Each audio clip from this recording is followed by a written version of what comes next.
Yung mga loves ko for today's vlog is andito ako ngayon sa bahay ng nanay ko guys, and alam niyo ba, nakakatawa dahil wala pala siyang boses, no? So pumunta ako dito dahil nga binisita ko siya.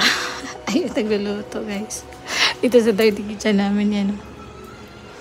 So mag-isa lang kasi ang nanay ko. Ayan guys, so hi loves. Di makapagsalita. Pero mamaya ay papacheck up po siya mga labsi ko. Para bukas may boses na siya mga labs. Kaya pala siya hindi sumasagot sa tawag namin kasi wala pala siyang boses. Pero kagabi natawagan ko siya, meron pa naman siya konting boses. Konting boses. So yun lang update natin mga labsi. Andito ako sa nanay ko dahil binisita ko at mamaya magpapacheck up kami. Magkasa na ito guys. Malis na yan. Makasi-masin mang.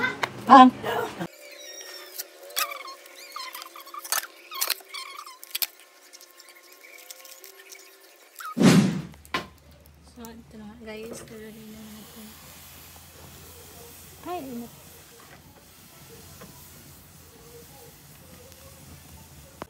So, ayan na. Tiista guys. Sinalang ko na siya.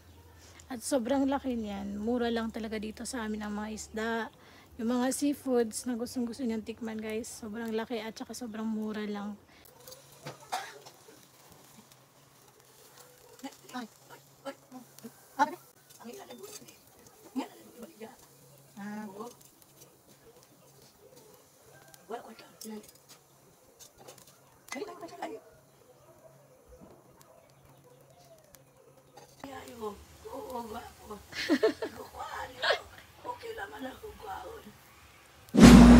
Hi mga loves ko. So ayun na, sabi ko nga kanina ipapacheck up ko yung nanay ko, pero ayan, tingnan nyo guys. Na-confine. So ayun, na-confine ng nanay ko. Ayan, ako yung babantay ngayon. Makain ako ng gusto taga-bantay ka ako, panay kain ka na. Panay kain ka na. Kain ako ng